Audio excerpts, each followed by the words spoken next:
What's up, guys? Welcome. Nick Giasullo, as well as being a friend of mine, I wish he was a better friend of mine. We haven't hung out nearly enough. Is a fucking hysterical comedian from Massachusetts who has been here for a while. I met him at a concert in California, and we were both just crazy psychos who showed up way too early and became really good friends.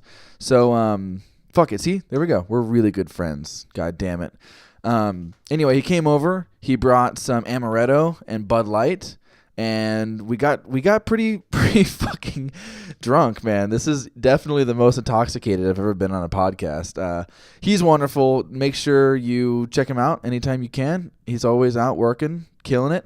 But yeah, man, he doesn't need any introduction. Just listen to the episode. He is fucking hysterical. Have a great time, guys.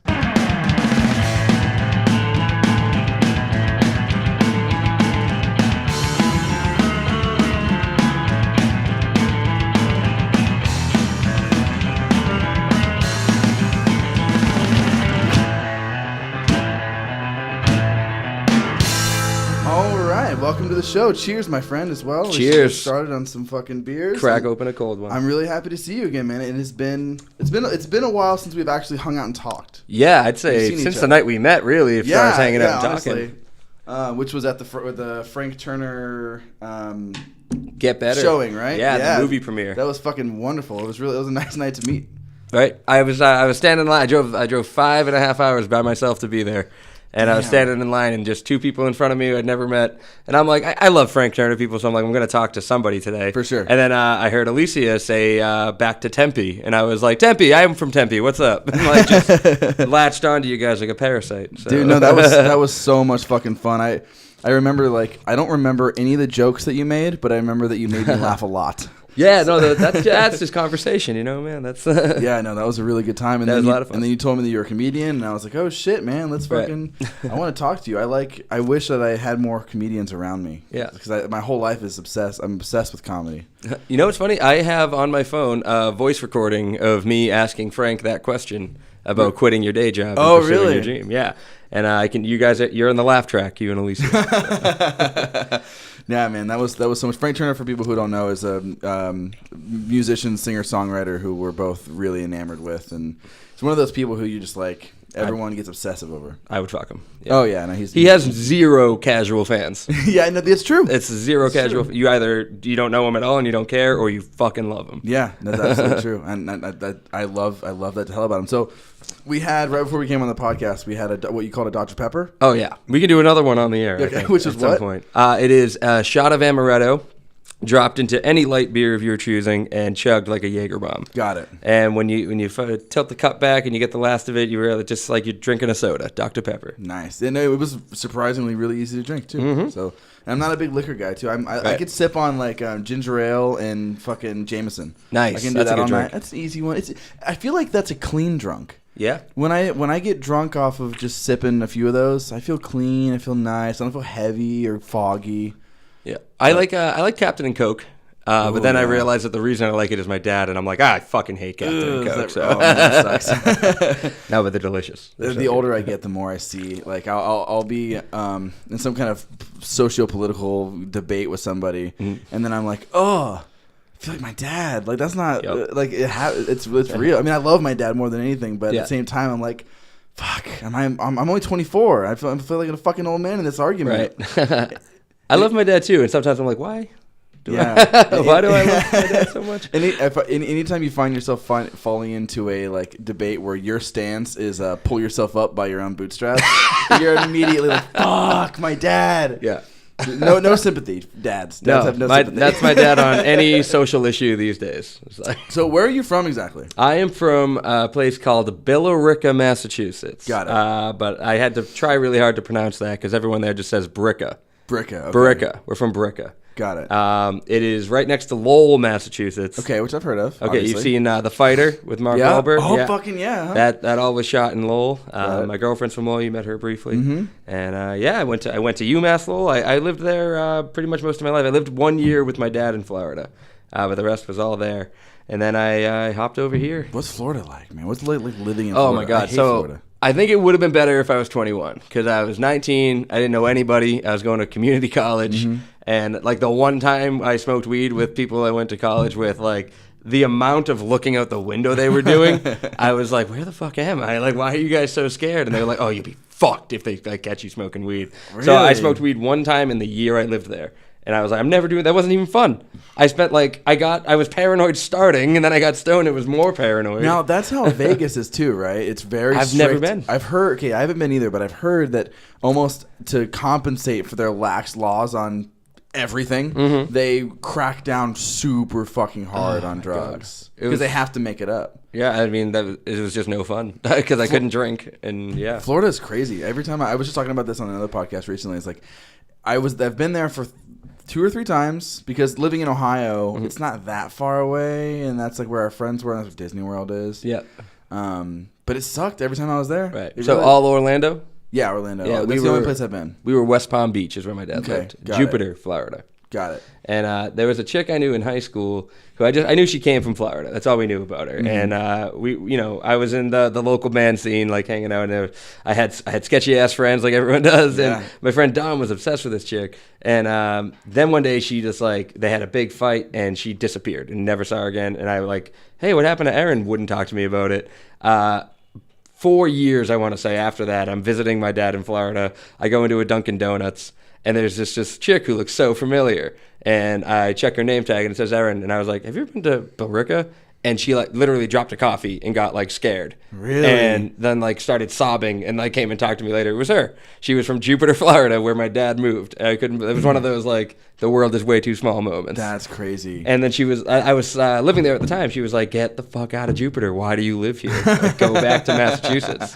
Like that's crazy. Yeah. Now Massachusetts, I haven't been any farther east than Pennsylvania or north or south. Like that's it. Really? Yeah. So I haven't been to Massachusetts, unfortunately. But I've heard. I mean, when you talk comedy, Boston is everyone talks about it, good and bad. I've heard odd things about comedy in Boston. Actually, I've heard that it's like I've heard it's very cliquey and very like there's no like branch out. There's like you're a Boston comic. That's what you do.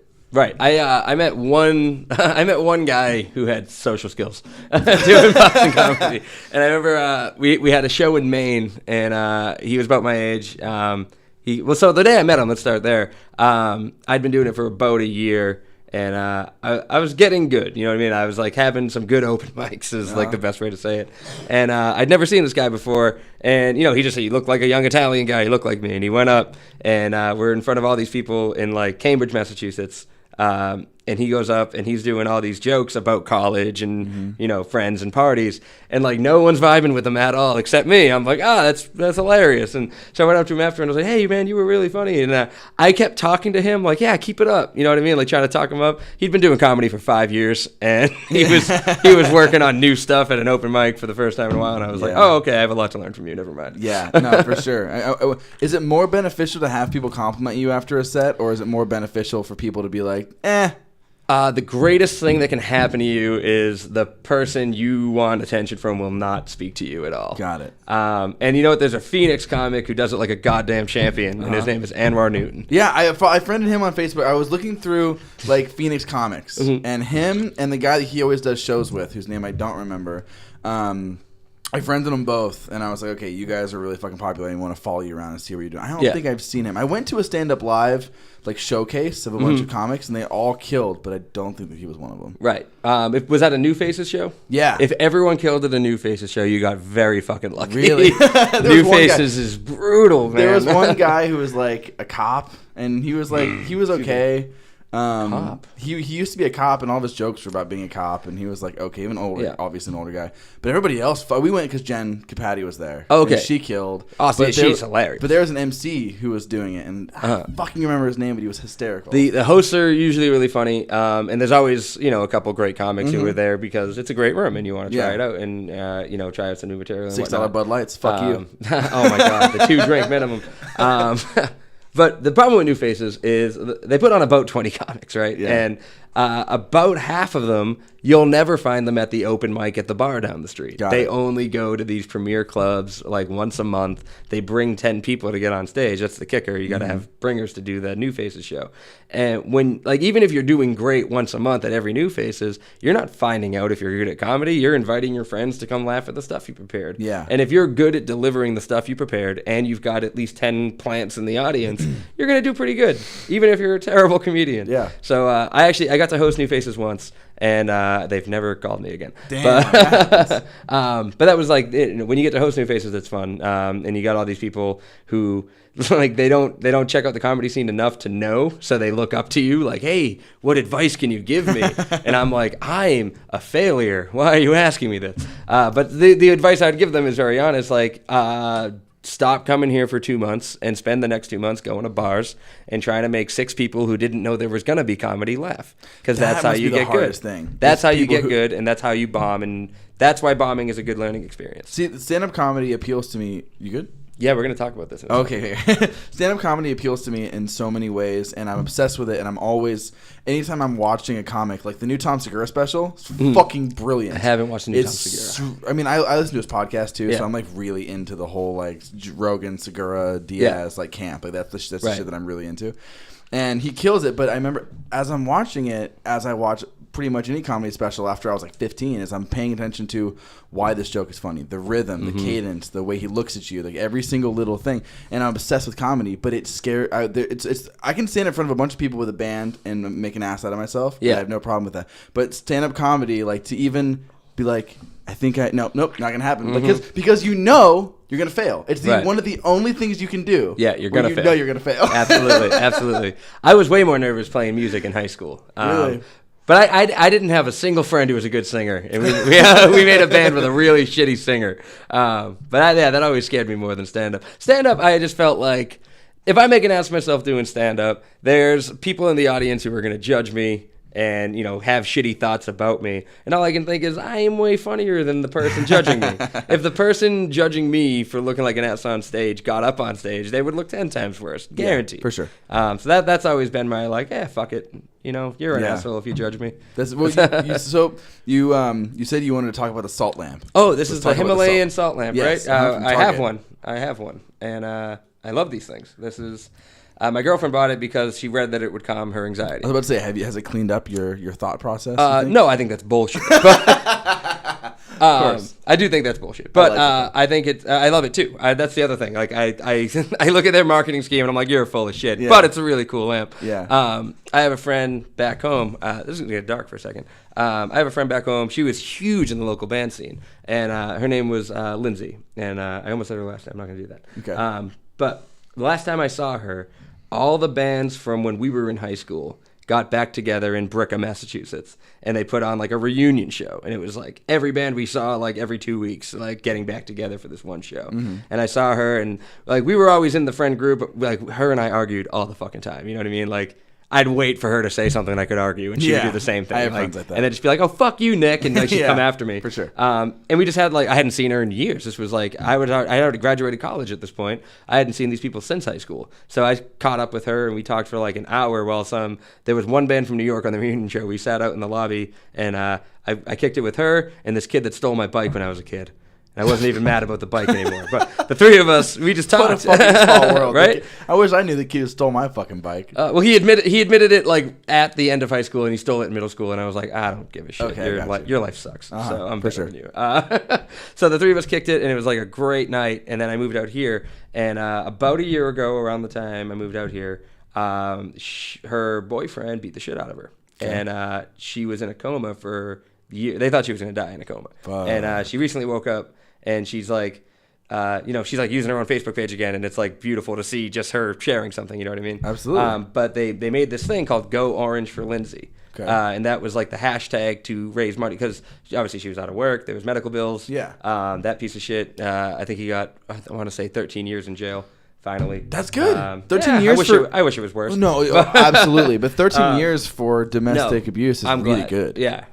So I'm glad he's serving some time. But Go Orange for Lindsay was this like, it was a trending hashtag on Facebook, at least for the people in that People You May Know group, and they had benefit concerts, #Orange for Lindsay. And so me and my girlfriend, we already had this lamp, and you can't see it at home. It has a nice orange glow. You can see on Instagram, it's got a nice orange glow. Yeah, for sure. We sent it to her for Christmas, and my friend Julianne, who was that was who, like, the three of us were pretty close.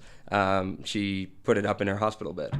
That's and, crazy. Yeah, 6 months later, I finally got a good report that she was up and talking again, and I was like, Yeah. you know what, maybe this isn't total bullshit. So is she? I mean, well, the other thing is, I think a lot of it is in believing, and I'm one of these people who, because I've had plenty of bouts with my own like mental illness and having to deal with bullshit, is that like I don't necessarily need something to be true, so long as it really like gets me through what I'm going through. Now, I'm not talking about God. Like I haven't believed in God in many, many, many years. But as long as I have something that gets me through, even if I understand in the back of my head that it might not be real, as long as I'm able to push that shit aside and get done what I have to get done, I'm going to keep it to myself. Yeah. But like, that's what's important. Yeah. You know what I mean? As long as you can wake up from the hospital bed, or you can move on with whatever you need to do within your life and get your fucking shit done. Give a fuck. Like Patton Oswalt said, is like he had that bit about giant assholes like above you that would like suck you up into them if you were a bad person, and he's like, please don't stop believing in that because it's making you be a good person. Right. And that's I feel that because when I was a teenager, I was such a fucking angsty piece of shit, like most teenagers, you know. Cheers. And I was so like, fuck you if you believe in all this bullshit. But then slowly I would see myself in really rough, desperate situations and be like, okay, yeah, no, yeah, I get it. You know what I mean? You need something. Anytime I ever said a prayer to myself, there'd be one voice being like, "Please God, let this so and so." There'd be another voice. There'd be another voice though, like yelling at the voice that's praying, like, "You hypocritical piece of shit! Fuck are you talking about?" No, same shit. I would talk. I mean, I'd be like 14 or 15. I would talk some crazy shit to somebody on the internet about atheists, this and that, and then I would find myself be completely worried and anxious about somebody and really hope that they're going to be okay, right? And like making prayers in my head to this person and then just thinking like, you piece of shit for praying because you fucking renounced it all. Yeah. I didn't feel bad about talking shit to that faithful person. Right. Shit for praying. I feel you. There's the sitcom How I Met Your Mother had a scene that was like not supposed to be deep to anybody, but I watched this scene and was like, oh, my soul. It's if Barney is looking for a sex tape of his friends, and at one point he hits his knees and he goes, "Please God, if you let me find this tape, I will stop sleeping around. I will blah blah blah blah blah." He makes this like sleeping declaration to God, and then somebody goes, "We found the tape," and he goes, "Never mind, bro, got it." Like, that is me. That is how I pray. That is so fucking real. That is so real. Is so fucking real because I didn't make good on any of the things that on any of my bargains. Right? Yeah. No. If the Christians have it right, I'm fucked. Yeah, I know. It's such a crazy thing. And as I've gotten older, I've stopped giving as much of a fuck as long as you're a good person, which I feel like is the most important thing. If you have good intentions, you're good in my book. But if you're a dickhead, it's the first thing I'm going to bring up. Right. Like, if some person is like a dickhead for any reason and I find out that they're a Christian, it's just another like, oh, well, hey, fucking piece of shit Christian, like fucking dumbass. Like, but if you're a good person, I'm like, yeah, let him be. Right. No, I mean, I was raised Catholic. I don't know what your childhood religion was like. Non-denominational, boring, middle-class white person Christian. Just like going to church on the holidays. Right. Yeah, I remember getting in trouble as a kid for like, oh, hey, divorce is a sin. Hey, Mom, how come Dad doesn't live here then? Like, you know what I mean? Like, from the very beginning, I was like poking holes in all of the shit. Like, it didn't make any sense to me. Yeah, that's rough. Right. Shit. See, yeah, I got lucky in that respect. I didn't have to, but I do. My mom thought my mom thought for sure that I was going to be a serial killer when I was a little kid. Yeah. I was a crazy little kid. You have that look. I could see I know. Yeah. I get that. Not as bad as I had a guest on. His name's Sean Rooney, and he's in a noise rock band called Erico, and he's got like the ultimate school shooter thing. Like something about him where I'm like, fuck. Yeah. Anyway, when I was a kid, like I remember I one time I don't know what happened. I broke down for whatever reason. I ran outside and I had a little like your children's first Bible, and I crossed out the word God in every single page. And my mom was sure that she had given birth to the Antichrist. Oh my God, that's hilarious. Oh my God, I was such a crazy little kid. And then something happened. That all happened in Kettering, Ohio, and I was a real fucking crazy little kid. Yeah. And then I moved to this place called Germantown, Ohio, and I met friends who, because before I was like a little compulsive liar and I would like come up with all this crazy little stupid shit. I had no real friends. And then I moved to Germantown and I tried that shit and immediately was called on it. And it's just age too. Right. But like it was fourth grade at that time. And which is about where like pre-adolescence starts to kick in, like roughly just before that. So that's when kids start to kind of be like, you fucking piece of shit. That's you're a liar. Exactly. So I started getting called out on it. And then I just completely diverted. Like, and I have long conversations with my girlfriend Lindsay about this, where I'm like, no, I could have totally gone like this crazy fucked up way of like the creepy mouth breather in the office, who's a total crazy psycho. But somehow I just managed to go the other way. That's awesome. It's so lucky. You know what you like? All right, I think if my brother played guitar, and that's why I got into guitar. Okay, and I think if I had never been better than my brother at guitar, he would have turned out just like you. But instead, I got better than him, and he joined the Army. Oh, dude, that's not why he joined the Army. No, but I do think if he stayed better than me, he'd be doing the rock band thing. Yeah, that was, dude, the Army, man. That was one of my most angsty things, I think. In like ninth grade, I was like, fuck you guys. Fuck the Army? Or fuck? Like, okay, I thought you were like, are you going to tell me you joined the Army? Because I did not see that coming. No. I was very like listening to way too much political punk rock and too much this and that. And I was so just like fucking blood merchants. Man. I was so angry and angsty. Yeah. And then, but that was a lot my school too. I went to like this really like kind of like, I was kind of like house poor in a very upscale Gilbert neighborhood. Okay. And or like area or whatever. And I went to school out there, and all the kids like first cars are Mustangs and this and that, and the Marines would come and have like competitions where you're like, how many pull-ups can you do, and you should join the Army, and here's all of our information. It made me like so angry and so just like, these are kids, like don't fucking. I feel you. It's like you're like, oh, look how many pull-ups you can do. You could kill so many terrorists. For sure. And I was like, dude, this is awful. But I never did anything about it. I just like whined. I feel like because I ended up dropping out of high school anyway. Oh really? So yeah, I dropped out of high school junior year, and I got my GED because my transcript was fucked. I didn't do anything in school. You know, it's I work in schools now, and me too. I think we talked about that. Now that you say that, and I feel so hypocritical when I give my kids the like, hey, you got to stay on the right track, even though in the back of my head I know that you could drop out of high school and it won't fucking matter as long as you go work hard at something. Because you can still go to community college, and if you get good grades at community college, you can go to any fucking university you want to. And I see it because I did that. I got shitty grades in high school. I went to community college and did better, not great. Got into UMass Lowell, and that's when I started doing good. And that, like, I came out the other end like, all those missed homework assignments didn't fucking matter. Mr. Caldwell, go fuck yourself. Yeah, fuck you, Mr. Caldwell. And the other thing is, I wish I would have I wish I would have like had dissented more. I wish I would have rebelled more. Yeah. Because in school, the most rebellion that I did was like, no, I'm going to read this fucking Henry Rollins book. I don't give a shit about what you have to say. Like, fuck you. I'm going to read this. Like, I'm reading Kurt Vonnegut right now. It's way more interesting than whatever the fuck you're reading. And I would just, like, they would be doing work, and I'd just be reading. Like, nah, fuck you. I'm not going to do anything. I would just fail all my classes. Yeah. I was smart. I just wasn't interested in what they were doing. And then I dropped out last day of junior year. First time I ever even ditched class. Mm-hmm. Like, I walked out with the seminary kids who go across the street to go to the church. Yeah. And I just, like, went and fucked off behind, like, some neighborhood until my mom picked me up. And I was just, like, chilling. And I wish I would have acted more on my, like, aggressions because it didn't fucking matter anyway. Right. Like, I could have had so much more fun. Yeah, I know. I think about that all the time. Imagine being able to go back with all the shit you know about society and education. Like, most people would do better. I want to do worse. Like, I wish I could have done more. I feel I would have tried to bring people down, I think. I would have gone to the high school superlatives and been like, oh, best smile, knock his teeth out. Most likely to succeed, hey, let's get high. Yeah, for sure. What's that George Carlin bumper sticker idea that my son sells drugs to your honor student?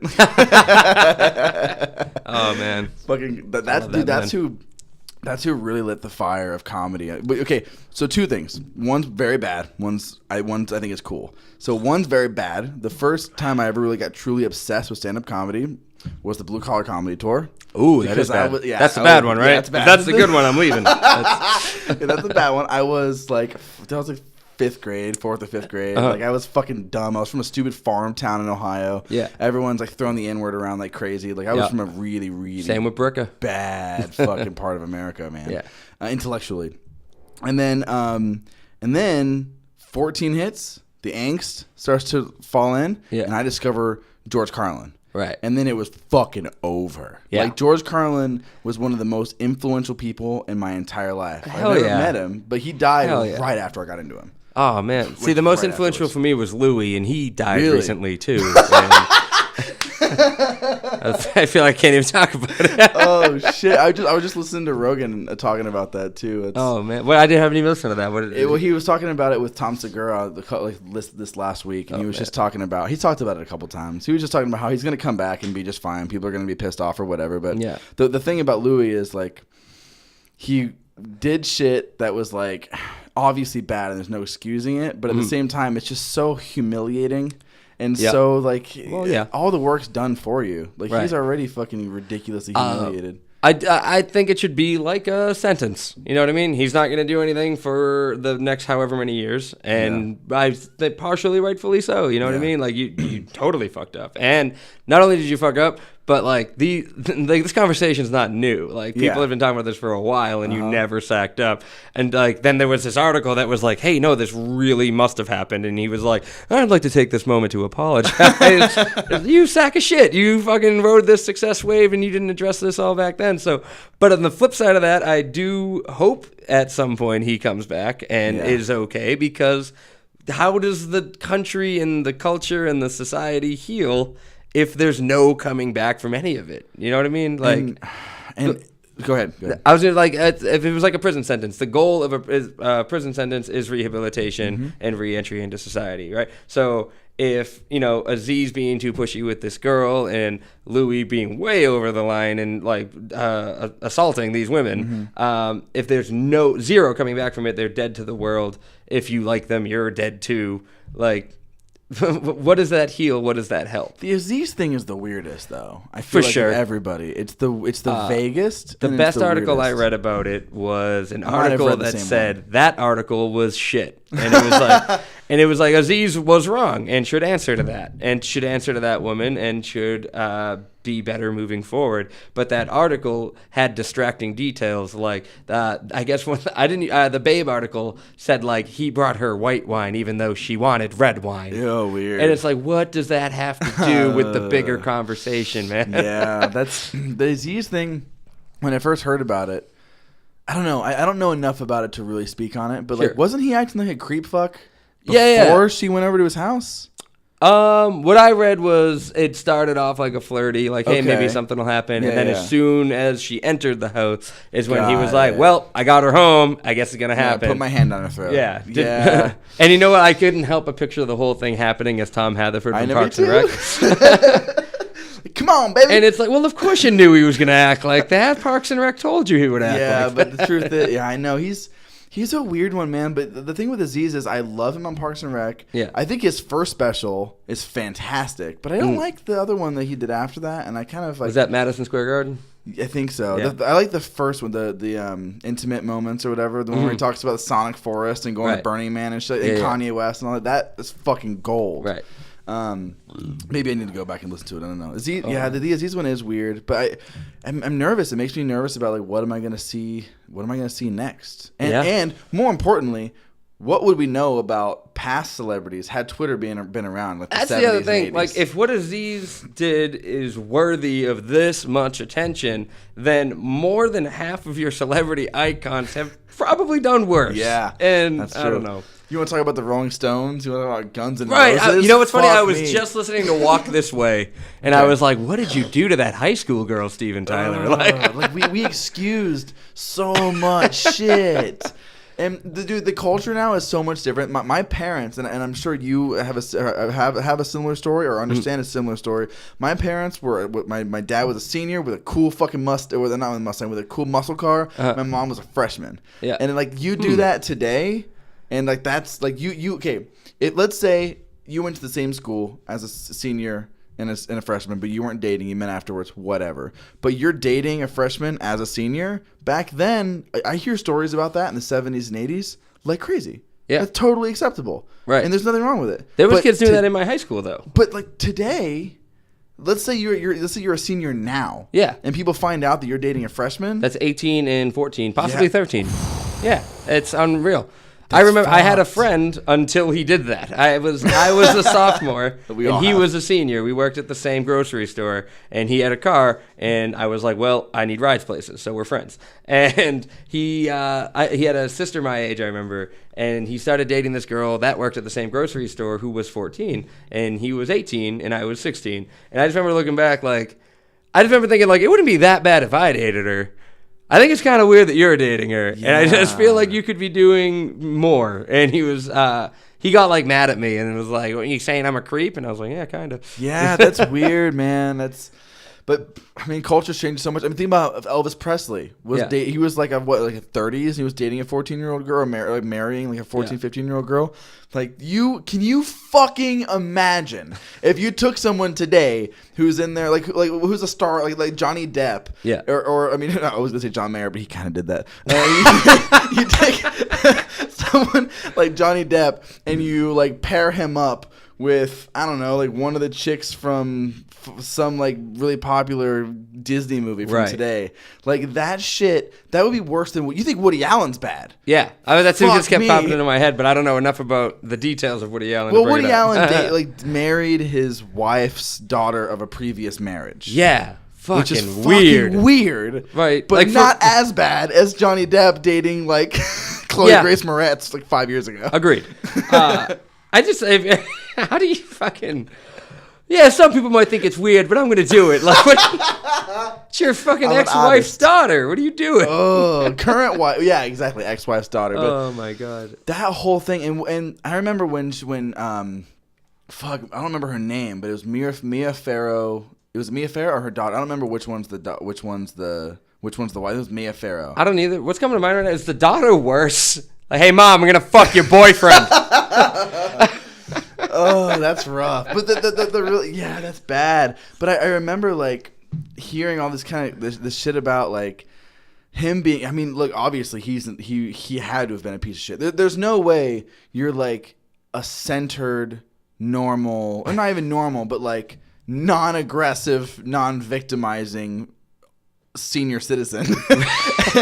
And you just so happen to have never done anything wrong to this like young person growing up. There's no way absolutely that's true. Like there's no way he's a good I was guy. nothing but a nurturing stepfather, and then she turned 18, and that's when it changed. No way. No, it's Lolita. That's all it is. Like, that's what happened, and it's weird. I see that we're empty. Do you want to re-up on let's re-up. All right, I'm going to pause it real We're going quick. to go to commercial. We'll go to that. I don't know how podcasts I work. wish I had a commercial. I love him. And we're back.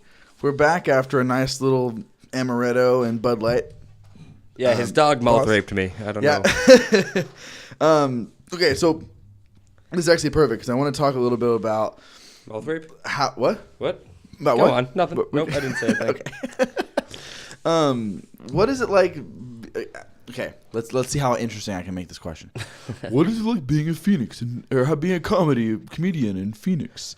But like, how can I make this interesting? Like, what do you? Okay, I know certain. For instance, Jen. I don't know if she's doing it right now. But when I had her on the podcast, she was like open micing 3 or 4 nights, like or 3 or 4 times a night, like constantly hitting jump from one to another. Is that kind of how you do it? Like, how do you hit? How that's how I started comedy. I'd say the first 3 years I was going out 3 to 4 times a week. Okay. And more the first 2 years, and then I started getting some book shows and like some paid gigs, and I was like, "What the fuck? People will pay me to do this?" Because I was doing it for free. Yeah. So I started working really hard to get more paid gigs, and that felt great. I think what a lot of young comics learn, as I did, is that when you start focusing on getting the paid gigs and promoting yourself, you kind of fall into a trap of not writing new jokes and practicing your craft. Totally. And so I started battling that kind of around the time I ended up moving here. And so when I moved here, I'd say when I first, like, I think I was here about a month when I was like, all right, I'm going to go check out an open mic. And So you were doing comedy in Massachusetts? Yeah. I don't want to get this wrong. I think 3 years in Boston. Then I moved here. And, now I'm coming up. It'll be 4 years next month in February. I started in February 4 years ago. So I went, I think after a month of living here, I was like, all right, let's check out the comedy scene. And, once I had my apartment and stuff. And so I had to Toso's in, I still don't know enough about Phoenix to say what part of Phoenix that's in. What is it? Thunderbird Road is part of it. Okay. I know that. So Toso's is the name of the bar. Okay. It's actually a Patriots bar, coincidentally. Got it. I didn't know that till I got there for the open mic. So at this open mic, and I'm looking around for who looks in charge, and I see this guy who's like talking to people and shaking hands, and I'm like, hey, what's up, man? Are you the host? And he was like, oh, yeah, I'm Brian. I was like, hey, I'm Nick. His name's Brian Kearley. And he is from, wait for it, Billerica, Massachusetts. First comic I met out here. And it was one of those, like, the world is too small. I'm supposed to be here. What's the population? How many people are there? And oh, God, I have no fucking idea. I mean, like, generally. Like, I know that what's it comparable they to? often, I remember in high school they would talk about how, like, we're the town of Billerica, but we should be a city. Okay, so I know it's a big town and a big population. Okay. With that said, they still somehow overwhelmingly voted for Trump. So, got it. But I met Brian, and I couldn't like it. Fucking, if I was questioning if I should have moved here, the first guy doing comedy I met, being from the same hometown, was like oh yeah, I'm supposed to fucking be here moment. And from there, I started hitting the mics about 3 to 4 times a week. I'd say that lasted, I want to say, anywhere from 3 to 4 months. Before I caught that fever again and was like, well, I want to get into stand-up live. I want to do the club gigs. Stand-up live is so great. It's such a great room. And, any club. Like, we had Laugh Boston in Boston. I did it one time, and I lucked into it. And, I never put my time and effort into getting there. But I had this thing in my head where I was like, well, Phoenix is a smaller scene than Boston, so maybe I can, get in there. And, I did. I did the New Faces enough times. I did well enough. They let me host and all that. But now I've hit a point where I'm like, I'm not hitting the mics as much as I should. And, I'm a PE teacher, and my day job is killing me. That's why I asked Frank Turner the day I met you. Yeah. What made you quit your day job and just go into playing music? And he was like, oh, I slept on friends' couches. And I'm like, well, I'm not a loser, Frank. I'm not going to sleep on friends' couches. I relate to that so much. Like I had Lifelink on before this, and he was talking about how the singer was talking about how he's like living. He sleeps on like a bed on the floor somewhere, and he used to live in a house venue, and they would play crazy shows, and then he would just sleep there. Right. And I'm like, nah, I'm good. Like I like my apartment, nice, and I like my shit, and I don't like. I want to be able to find a way, because I know that's not the only way. It's the most popular hardcore way, but I'd like to have a way to do that. Sorry, you're looking at my wall. I did a quick like. I do like your apartment. Yeah. I have a huge wall that has my girlfriend was having a bad day. Yeah, and that was back when we work the same job. Anybody who's ever seen the videos or pictures of the studio know I have a huge wall that says "I love you, love yourself, sadness sucks, be strong," and then fuck yeah. And then it's hidden, but it says "gay dicks" behind that because that was an inside joke between us. But now I have it. Gay dicks are the best dicks. That's like a really really old, non-offensive inside joke. And then so she was having a bad day at work, and so I just came home, and our bed used to be right here. And, nice. And I just painted all this shit on the wall for her and made her day. And then the day after that, we woke up like, fuck, this is... I might have fucked up. You could just send me a text message. That's why you've lived here for so long. Like, we can't let them see this. Yeah, I know. Well, they told us when we first moved in, you can do whatever you want to the place. You can paint the walls if you want to. Because we're going to repaint. Dude, I'm going to be your neighbor in like 6 months. I don't know if that's still true because they've changed management companies a couple times. Oh God. But anyway, so yeah, that's here, and I'm like, you know what, like. I love it. I like it. I was like, the reason you caught me gazing, I was like, I think this was so intentional that this is the background of the podcast. It kind of like... It became that? It became that. I was sitting here and I was like... I told my roommate, Dylan, who's been on the show a couple times, you can either take the small room and we'll live in here, or you can sleep in the master bedroom, but you're going to share 3/4 of the room with the podcast table, the podcast stuff. Yeah. And he's real low maintenance when it comes to living. He's like, I don't give a fuck. Like, I'm fine with that. So I was like, shit, hell, let's do it. So I sleep in the smaller room and I don't do anything in there. And then podcasting here, and I just kind of saw like line up. So wait, who sleeps in here? My buddy Dylan, a roommate, who we all. So that's the guy jerking off behind the camera. That is the guy jerking. Yes. You can question if that's true. Yeah, who knows? Like David Letterman, was he really wearing pants during all of those interviews? Holy shit, the new David Letterman Netflix show. I've not watched it yet. It caught my eye up. The first interview that he does is with Barack Obama. Like, how can you go bigger? How can you fucking possibly go bigger than The that? first and only episode. You know what's crazy is, you know how he's following up Barack Obama? George Clooney. Wow, that's not bad. I'm wondering who's a harder catch. The last president versus who probably should be president now. That's crazy. He has a beard. Letterman has a huge beard now. I saw the beard. Dude, very cool. Not Dave. Yeah, in that way. It's cool. Who fucking knows what happened to that? Yeah. What do you do, though? I mean, after being the president or after being David Letterman, what do you do after that? You grow a beard and you sit grow a with your beard and family. talk to George Clooney. Yeah, I mean, like you go. I don't know what I would do. Like, same with Craig Ferguson was one of my favorite people in the world. I'm Scottish, so I have to it. love him. I'm forced to. I think Craig Ferguson did for like talk shows what like crazy trailblazers will do for anything, whether it's Carlin or anybody else. Like, he really like. Before he does little artsy shit. Before every single episode, he would tear up his note cards and he would go off the cuff and talk about whatever. And it's so beautiful. And I thought he was hilarious. And he's one of those guys where, like, afterwards, after doing talk show late night as a job, like, that's a job. You're clocking in for that job every single fucking night. Whatever, you're doing this. What do you do? The fuck do you do after that? Like, I don't know what I would probably lose my mind. Collect cars. Collect cars. That's what Jay Leno fucking does. Jay Leno's one of those guys where it's like, the fuck, what are you doing? Like, he bores the fuck out of me. Did you see him do stand-up on Jimmy Fallon? No. I was like, dude, find a desk and sit behind it, because this is killing me. Dude, I remember on Rogan they did that. They watched some of his old material, and the whole time, like he would make a joke and he would kill, and everyone's laughing. And then Rogan, and I don't remember who his guest was, he's like, that's it? That's the joke? Like that's the whole punchline? I gotta say, yeah, I never loved Rogan until I saw him live at the Comedy Store. Oh, you saw him at the Comedy Store? Dude, Tell me the. I've never wanted to live in LA ever, but I visited my friend in LA, and he makes sketches and stuff, which I want to talk about in a minute. Let's do it. That's where I moved. But I hate LA. Convert me.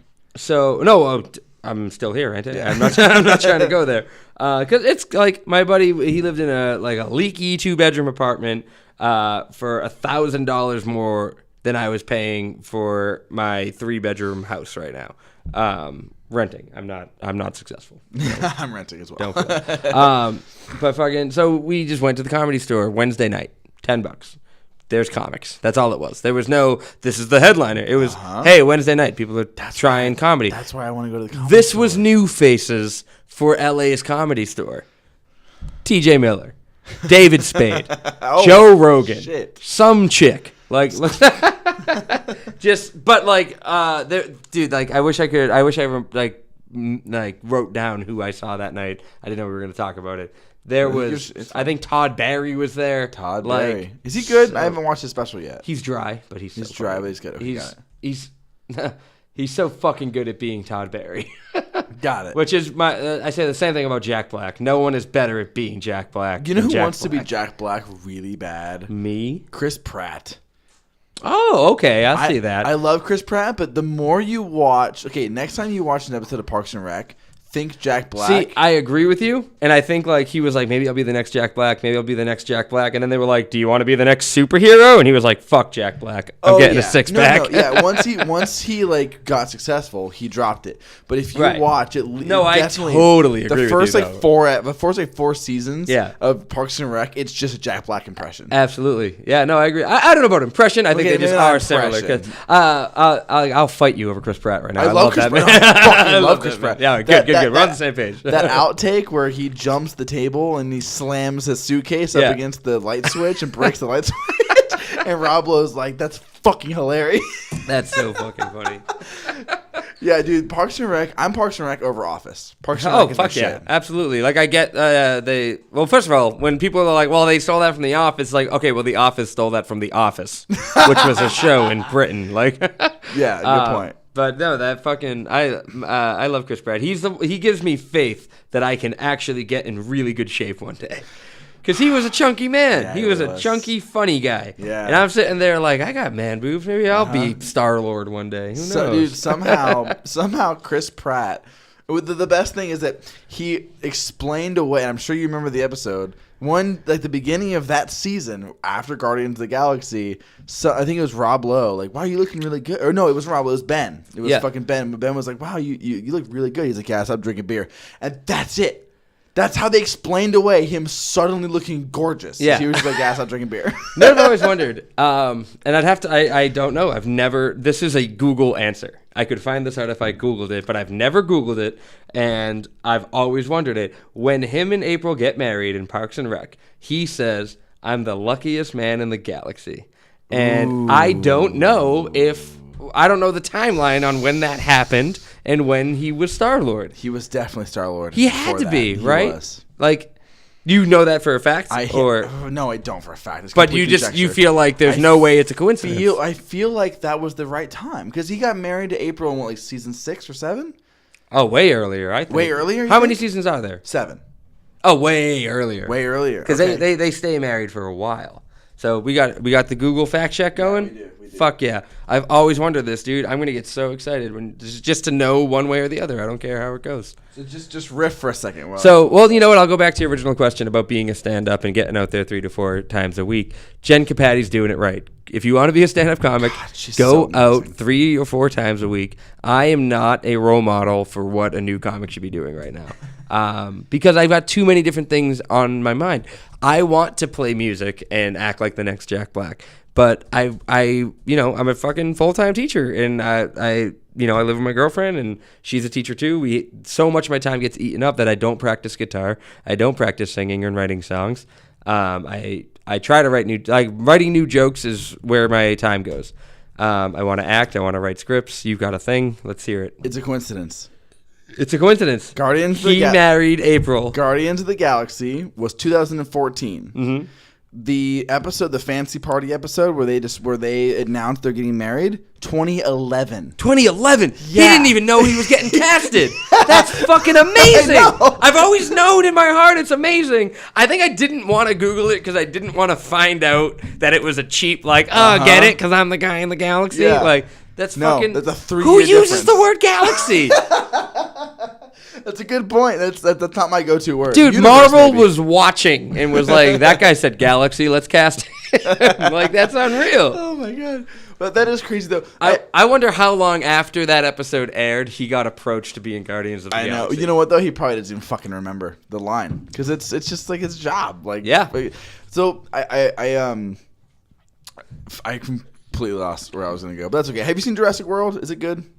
I think I liked it because Chris Pratt was in it. I haven't seen it. And because it brought some glory back to the T-Rex. It's like Jurassic Park nailed it with the T-Rex, you know what I mean? And then what's the other one? Jurassic Park 2, The Lost World. Which I like more than your average person. I don't hate it. As a kid, I would have told you it's better than Jurassic Park 1. Really? Because sequels were supposed to be better in my mind as a child. Because you watched Terminator 2 Judgment Day and I was going to say Mighty Ducks 2. Mighty Ducks 2, Aliens is another. There's a couple Mighty Ducks 2, sequels. Aliens. Every sequel has aliens. Judgment Day. Yeah. I've never. Okay. You can kill me for this. I've never seen any of the Mighty Ducks movies. None of them. And that wraps up this edition of Getting Stoked podcast. Dude, I wasn't I didn't like No, sports. You know what? That means we're going to hang out and we're going to drink and watch all 3 one day. Okay, we're going to do that. Now, I grew up not a sports fan, so I didn't even see. Okay, so even as a kid, I only watched 2 sports movies growing up.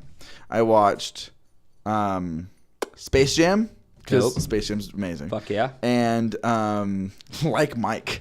Like Mike's amazing though. That's it. but that's it. So Sandlot. I saw Sandlot for the first time 2 years ago. Damn it, Little As Giants. a 22-year-old man. Let's do it this way. I'm going to say a movie. You tell me. No, I saw Little Giants. Little Giants is as wonderful. a kid or as a kid. Big Green. Don't know what that is. What? It's basically if the Little Giants played soccer. Okay, got it. There's a lot of movies that are if the Little Giants played. But what the fuck else? I didn't even see Bad News Bears. The version that was around when I was a kid. Well, I wasn't a kid. I was a teenager, but whatever. You know what? I've never seen any of the Bad News Bears either. So I haven't seen the sports. I saw Friday Night Lights. I didn't see radio until I was an adult. I gotta get my girlfriend rich so I can put time and effort into all the stuff I want to do, like watching these children's sports movies and playing guitar and shit. Oh my God. Get my girlfriend rich. Because that way you're not mooching. You got her rich, and now she pays the bills because you got her rich. That's what I got to do. I don't know what scenario that is. Like, that's hilarious. I went to Donald Trump and was like, "You owe my girlfriend $2 million." Yeah, I mean, I guess you're not. I guess you're not. I'm such a like. I have this hard work thing just like built into me where even if I'm not clocking into a job, I have to do something. I feel like for the first month, I might just smoke weed, watch horror movies, and play guitar. But after about a month, I'd start to get of not having a job. Is that what you mean? Yeah. I'd go completely stir crazy. I feel you. We had 2 weeks off for winter. Did you guys have 2 weeks off? I did. For your break? But I had dislocated my knee. Okay. And you know what? I'll tell you that story. Yeah. How the fuck did you dislocate your knee? I dislocated my knee. We're both too old for that, and I think you're older than me, right? I am 28. Okay. Yeah. Yeah. So we're both. I'm 24 and I'm too old for that. The fuck were you doing? So I'm a PE teacher. I don't know why I'd say that. I'm a PE teacher and I'm the athletic director at my school, and like I don't understand why or how I care so much about my kids' sports teams going good, but I care. You're living vicariously through your failures. I don't even think it's that. I think it's like they're such fucking dicks when they lose that I'm like, hopefully you win the fucking game so you're not a prick tomorrow. How old are your kids? They are anywhere from 11 to 15. Same. Right. So exactly I got 6th through 8th grade, and that can vary a lot. Junior high, me too. So fucking, I really want my kids to win, and I have this defensive lineman on our football team. And it's flag football, but the linemen can hit as hard as they want, and they don't have pads. It's a very weird oversight in the keeping the kids safe thing. So this kid's playing D-line, and he walks around like the toughest guy in the fucking world. My first day as PE teacher, which was mid-year. I joined mid-year, and I like asked him to get in line, and he was like, "What are you gonna do to make me?" And I was like, "I'm gonna not deal with you because you're a child, and I'm gonna walk away."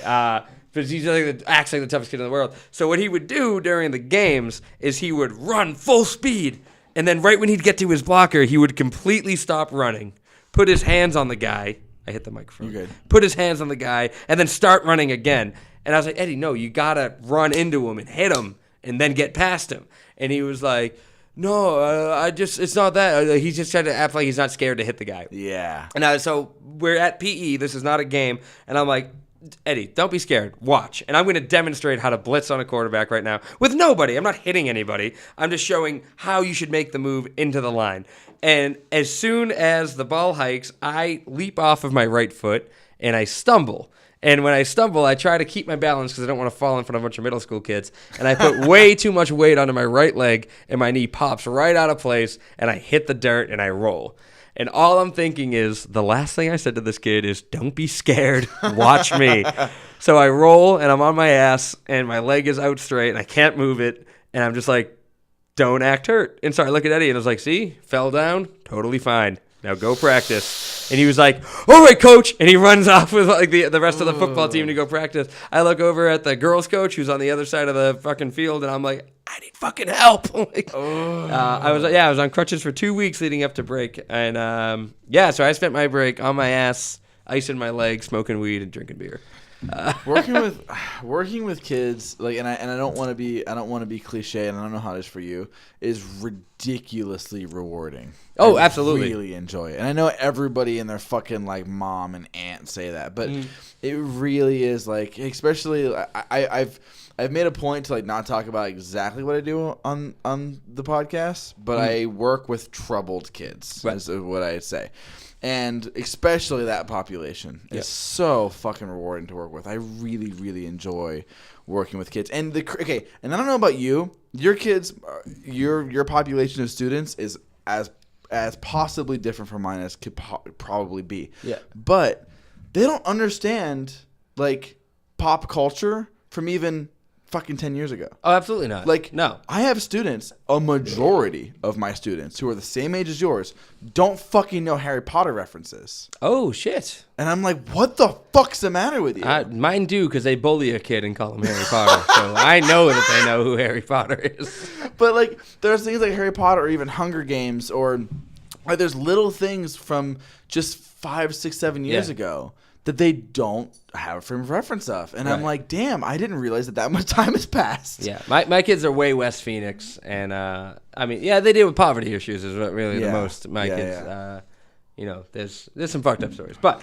so they got the DVDs. They got the they do, maybe they're watching the VHS of Harry Potter. And like, I'm going to go bully Brian because he wears glasses. That's bad.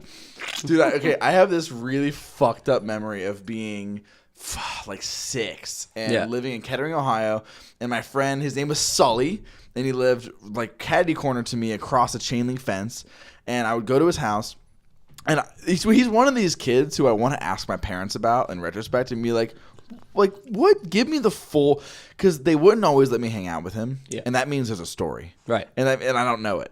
So like I want to ask them, because I don't know about you, but as I get older and I ask my parents about things that have happened, like things about like, yeah, do you remember like I used to hang out with this kid Austin all the time, and my parents will tell me some kind of fucked up story about his family that I had no idea about. Right. Like I learned crazy shit about the kids. I should try that. Yeah, you should. So I want to ask my parents like what the deal was, because eventually they stopped letting me hang out with him, and I remember going into, he had a closet in his basement, and my memory makes it a mountain. I'm sure it wasn't, but as in my memory, it was a mountain. You open the closet door, and there's nothing but a cavalcade of VHS tapes. Just you could climb. I remember like climbing up his VHS tapes, and I asked him, like, what are all these? Like, yeah, a lot of them from Blockbuster. My parents never returned.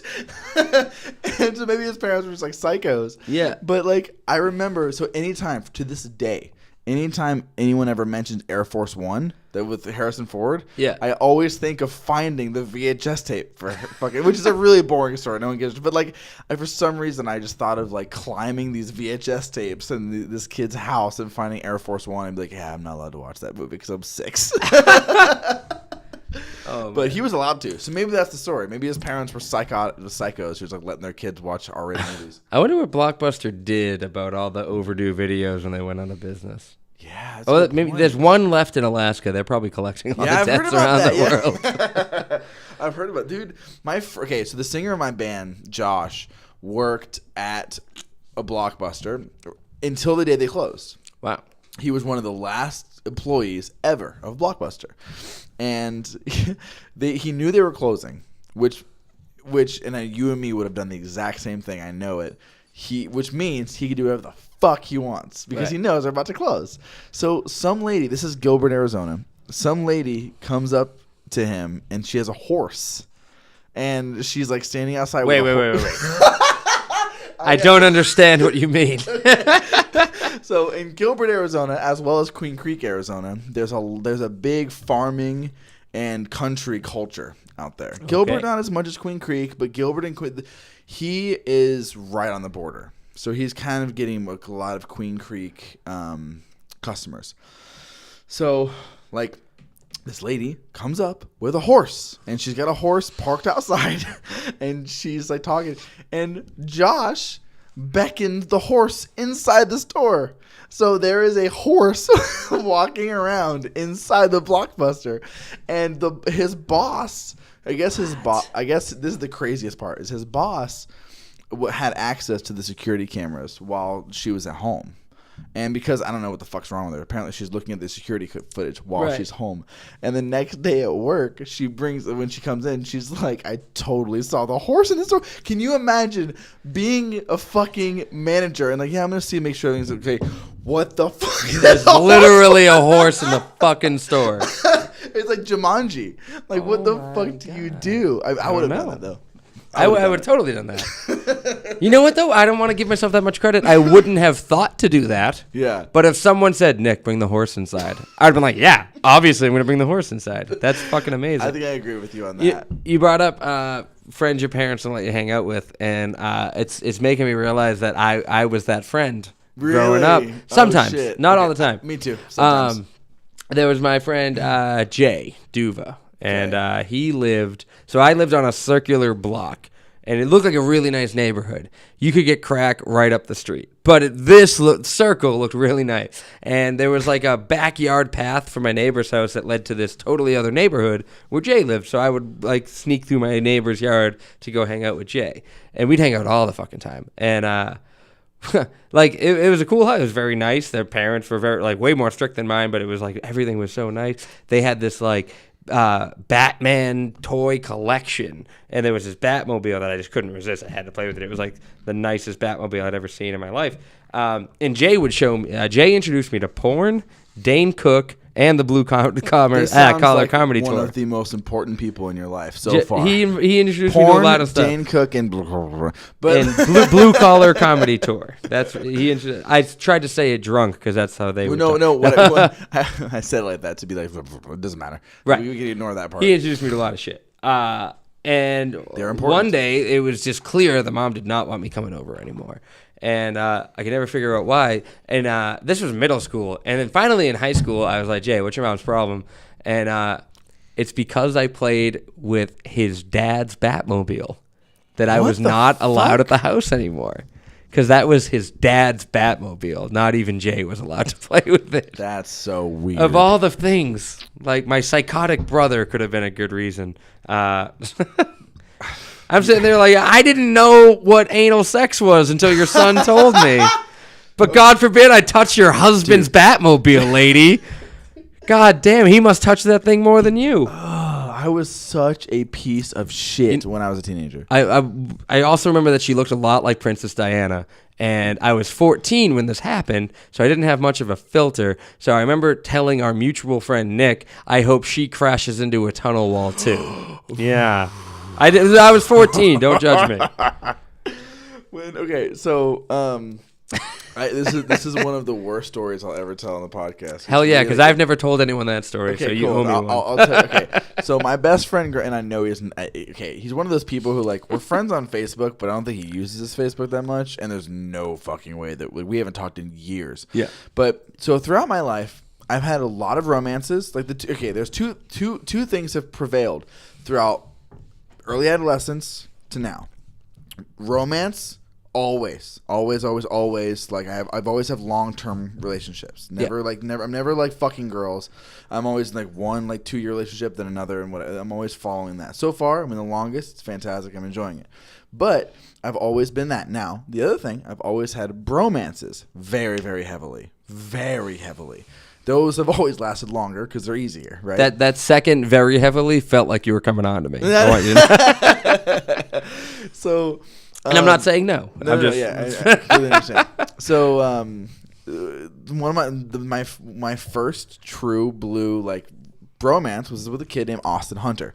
Now, he was not allowed to hang out with a lot more people than I wasn't allowed to hang out with. He had a reputation for being like a little angry, a little aggressive, little like So now we were hanging out. And we walked. Fuck, this is so bad. So we were walking through. We used to hang out in an apartment complex because white trash, neighborhood, white trash part of Ohio, part of a white trash state. And we're walking through the complex and we're leaving.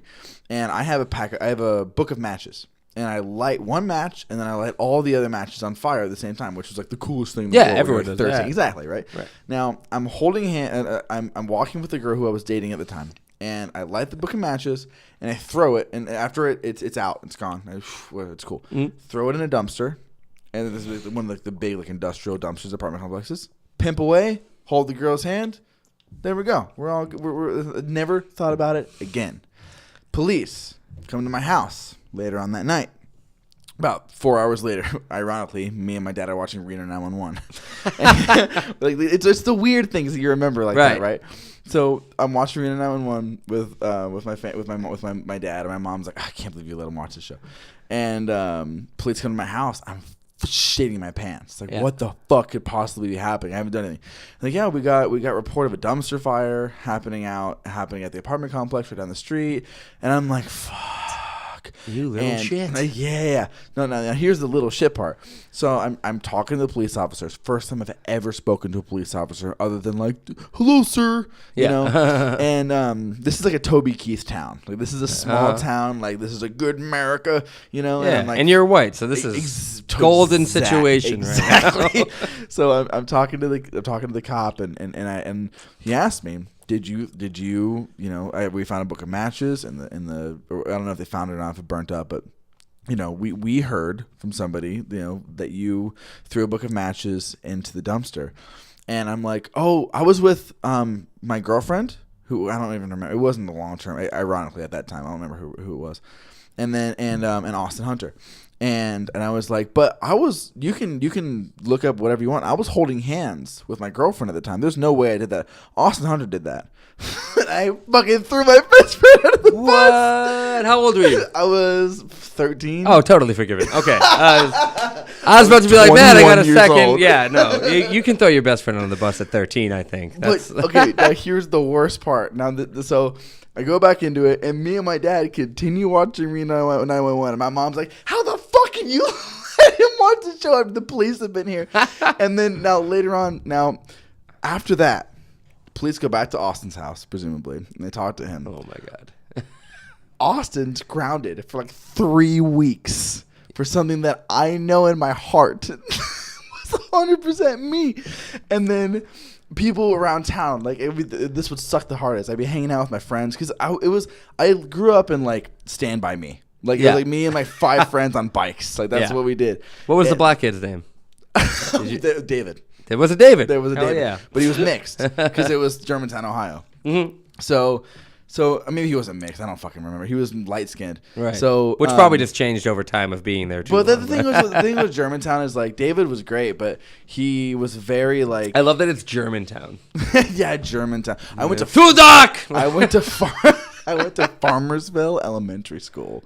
It was rough. There was one kid. Farmers Only Elementary School. I didn't know they had an elementary school. That website's blowing up. There was one kid who looked somewhat. He was like half Hispanic, and his name was Taco. That's how fucked up the town that I come from. Nickname Taco or his real name was Taco. Okay, I was gonna say. But like even teachers, everyone knew him as Taco. Nice. So anyway, the worst part of that story is I'd be hanging out with my friends.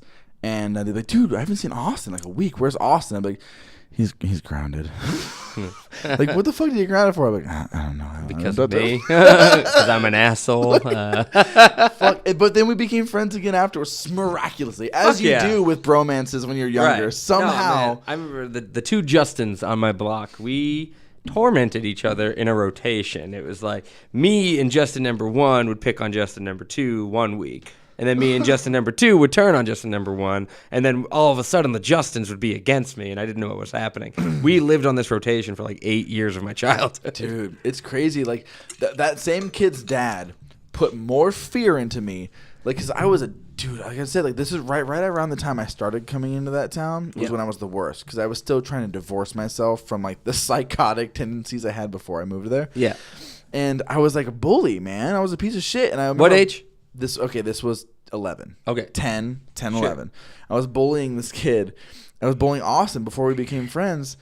And just being fucking out riding around on my bike. So they lived in a cul-de-sac. And I ride my bike in a circle. And I would like yell some shitty name at him. And then I'd go around a circle again. And then I'd yell it again. Just a carousel of insults. Awful. You're a cliche, man. Dude, it's so shitty. So shitty. And then Austin's dad came out and screamed at me in front of the entire neighborhood. And I've never felt more fear in my entire life. Man. Like, it was maybe that and one time where I tried to yell at my dad when I was like 10. I tried to yell at my dad when I was like 10. And that was those 2 moments. Like, fuck me, man. That was fucked. I have a similar. So I said came off his mouth. He's yelling at me. The top 2 fear moments. I'm gonna say when I was real little. My dad loved the belt. That was a big move for him. Ooh, classic. And he can't go wrong with the classic. Whacked me in the hand with it. Couldn't tell you why. I said that didn't hurt. Of course you didn't. Right across the face. Yeah, never told him. Old school. From then on, like hit me on the hand. Ow! That hurt so bad. The second time is very similar to yours. I was rocking with my friend Rob in Billerica, Massachusetts. And Billerica. my iPod Mini had been stolen the year before. And after the year... Oh, iPod Mini. What are we talking about here? What's the shape? I'm talking the gray small rectangle with the rounded edges with the wheel. Remember the wheel? Was there a screen? Was there a screen? Now, because one of the first iPods they had was just not a rectangle. like a video screen, not like an iPod video screen, Got but it. like the green and like the green background with the black lettering. Got tell it. you what song Got you're it, looking got it. at. So it's like that a really screen. old Nano, like one of the first Nanos. Yes. Got it. I think just before that, the Mini before Got that. it. That got stolen out of my locker. And a year later, the kid just admitted to it. And I was maybe 110 pounds. And this kid was a big, bully asshole. Nick Matarazzo, that was his name. Fuck him. And he, you know what he did? Shania Twain was on my iPod Mini because I shared it with my mom. And see, you know Shania, you know the Twain. Shania. So a year later, he made like a subtle Shania Twain joke at me, and I was like, "You stole my fucking iPod." Wait, what you? was the Shania? It was literally, it was literally just like, oh, why don't you go listen to Shania Twain? Like something cheap and easy. I thought it was like he threw a line at you. Like well, what is a cheap Shania Twain? You don't joke? impress me much, Nick. Like that, you know what? That would have been way better, but he was not that clever. He just came out and said it. That's brilliant. So I knew he did it. And so I'm walking with Rob Ardini one day from McDonald's back to Rob's house, and I had mentioned this to Rob, and Rob, we're walking by, he goes, "Oh, that's where Nick lives." And I was like, "Nick Matarazzo?" And he was like, "Yeah." And I was like, "Hey, why don't you give me my fucking iPod back, you fucking asshole?" Like, just yelled it just to be funny for Rob. And out of the backyard came his dad with a metal rake and was like, "What the fuck are you saying about an iPod?" I was like, "Ask your son, bye." And I ran away. I ran away shitting myself all the way back to Rob's house. So, okay, look, there's levels to bullying. Like, Yeah. there's like, you're a normal kid and you say shitty things to each other, as you will as an adult too. It just continues, right? Everybody is shitty. Then you've got level 2, which is like maybe a little bit more than usual. I want to say targeting. Targeting. You've got exactly. you have an idea going into it. Absolutely. It's premeditated, Right. right? And then 3 is just like the Sid from Toy Story. You're a total psychopath, Right. whatever. Now, I feel like there's... fuck. I completely lost where I was going with that, but it doesn't... Oh, so wait. Levels what were we talking of about? bullying. Yeah. Before levels of bullying, you were saying... you were talking about yelling at him to get his iPod back. Yeah. Whatever. I completely lost it. That's rare for me. Dr. Peppers are good. Dr. Peppers are good. I really felt like I had a real point, and eventually it'll come back to me. That probably would have ended Trump's presidency, but you lost it, and now we're stuck here. Now I'm fucked. God damn it. That's so shitty. I totally had a point to make. It never happens. I don't usually drink this much on the podcast. So Hell whatever. yeah. I'm glad I could change that. No, me too. I'm really happy that you're here. I'm happy that we're actually sitting down and hanging out. I forgot we were doing a podcast till you said that, and I was like, oh shit, people can hear me. Oh, you're too nice. No. That's exactly I what had want. fun. It was a good conversation. I had fun. That's what I want. Well, it's not over. I know. Yeah. Fucking. Yeah, it's whatever you want it to be, baby. I can. Let's do this. What is this? Okay, that is a dog. Like a real one. That's a real dog. Well, I mean, don't want to come here anymore. That is a dog bone eating another bone. Well, the other. Okay, so the bone that's not the same dog's leg, is it? It's not. Because that'd be fucked. No, okay, so that's a domesticated dog. I don't know what kind. It was. I bought it from Curious Nature in Phoenix. The bone that's in its mouth, I found in the woods up in Payson, and I cleaned it. May I? What? May I? Oh, absolutely. I cleaned it and sanitized it myself. Everything's cool. It's good. It's totally clean. I bleached it. We don't want this puppy getting sick. That's good. Glad you did that. Yeah. So that's nice. I don't know what it is. Same with this guy. This little partial. I don't know what this is. I found that in the woods in Payson as well. I like bones, man. Not going to Payson. I think they're cool. Yeah, I found these. Okay, so okay, this is a really nice little segue. Oh yeah, and these little the dice. Those are made of animal bones as well. I bought those in Portland. And the brain. Last but not least. Well, yeah, that's a deer. It's a partial deer. The most of the snouts. Oh, the brain. I was like, this is not a deer. Sorry. That's by the same artist that made this guy. His name is Joe Whiteford. He's in a horror folk. His name is Joe Whiteford? Sorry, or the artist. His name is Cancerous Walking Tumor. That makes more sense. Yeah. But sorry, his name is Buttons. The walking cancerous tumor. Hi, Buttons. But these two guys were made by the same artist, Joe Whiteford from Illinois. But anyway, so Interesting. So we go. Oh yeah, finally, I'm happy that I'm so fucking pissed off that the bullying thing is gone, but it's okay.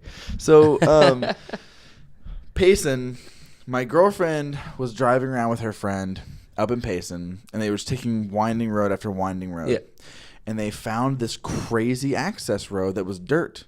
And there's a sign that says, beware, enter at your own risk. This is not maintained by the government. We've completely let go of this. This is yours. This is not ours anymore.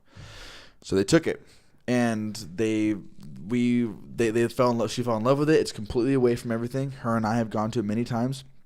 And it is 100%. It's an hour and a half away from any kind of cell phone service, from any artificial lighting.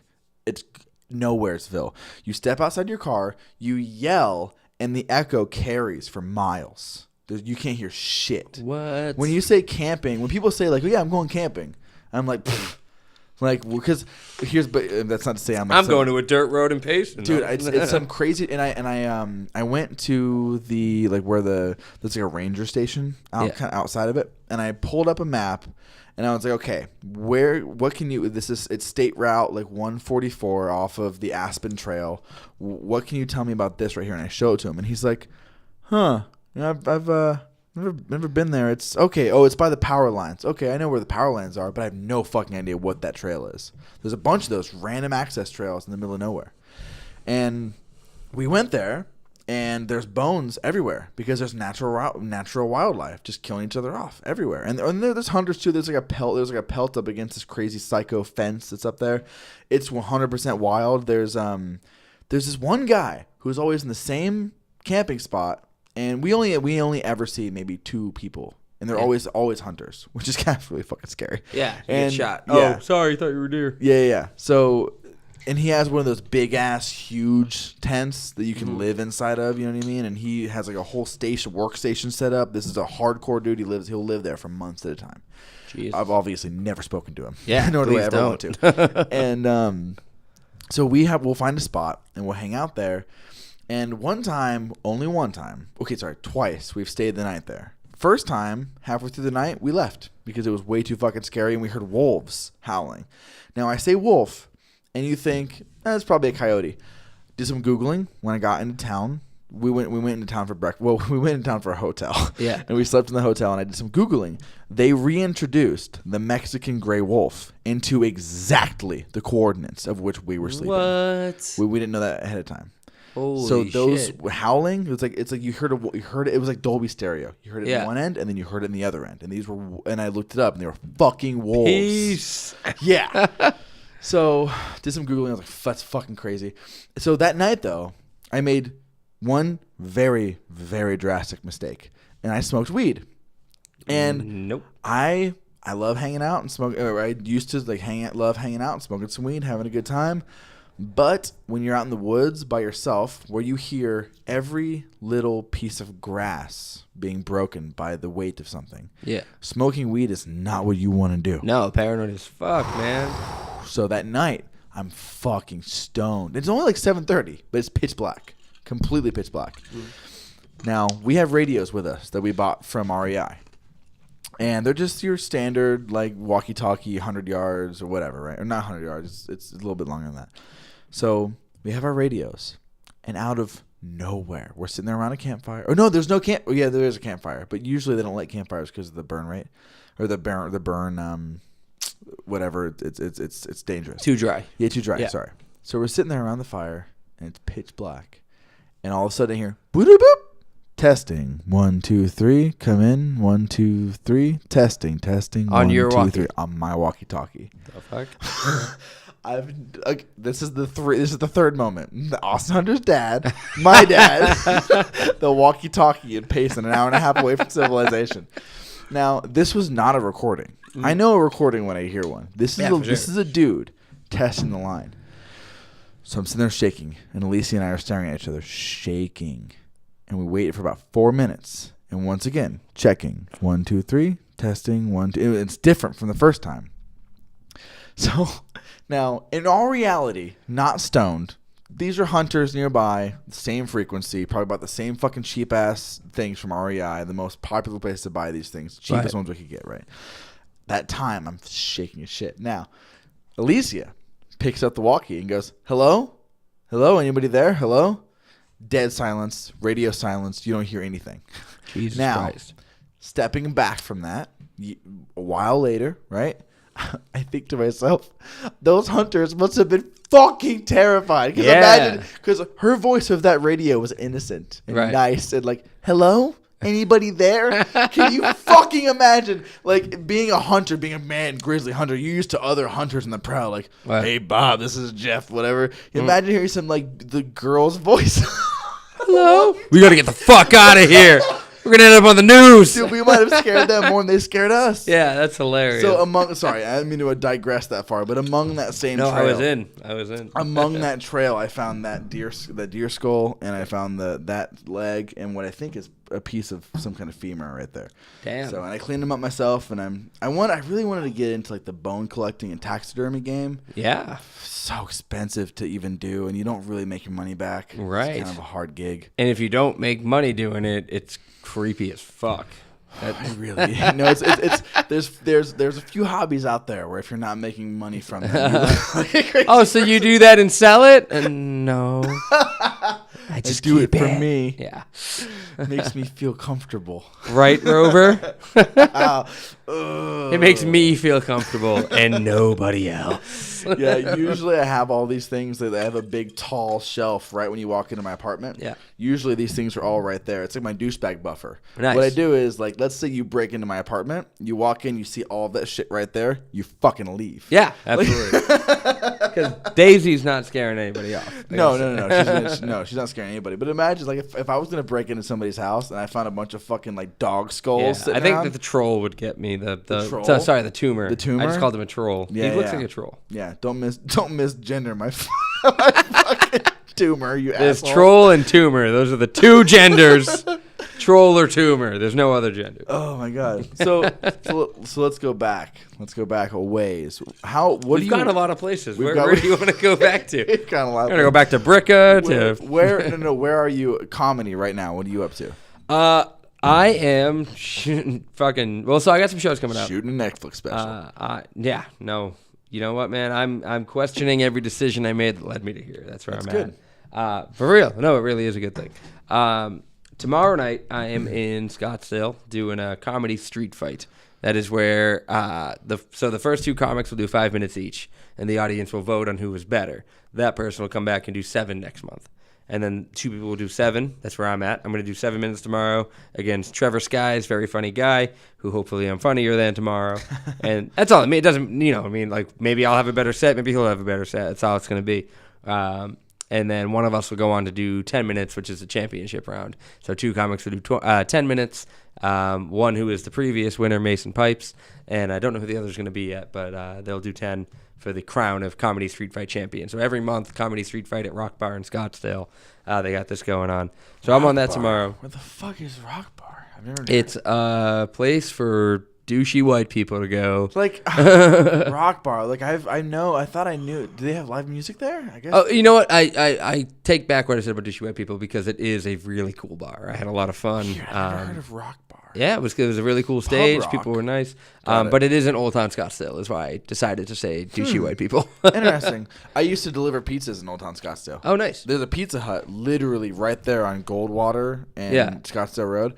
And I delivered pizzas to literally every square inch of Old Town, a little bit of Paradise Valley, like the really nice shit. Like the richest guy in Arizona is the guy that owns Discount Tire, little factoid. And he lives in my old delivery zone. Wait a minute. Discount Tire, like the national tire place? I don't know if it's national. I don't know. They had that in Billerica. Yeah, well then yes. There was a Discount Tire there. Yes, Discount Tire.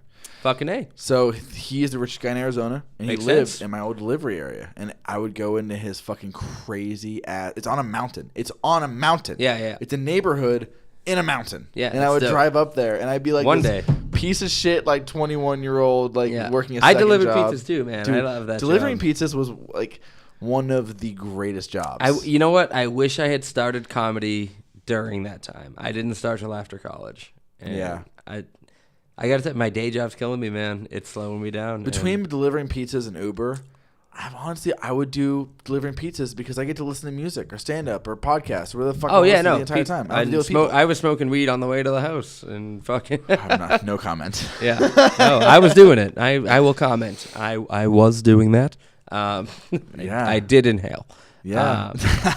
Do you remember? Okay, sorry. Do you remember? Were you a cigarette smoker or were you a cigarette smoker growing up? Only if the girl I was talking to smoked cigarettes. Got it. Smart. Very, very smart. I was a cigarette smoker for a long time. And I remember I started smoking cigarettes young, like Ohio young. And we were all smoking. We were 13, 14 years old. We were all smoking cigarettes. My friend, that same friend, Austin Hunter, his mom would only smoke half of her cigarettes and put them out in the ashtray. Scarf all that shit into our cargo pants. Yeah, exactly. So we'd be smoking her fucking cigarette, her little halfies. And she...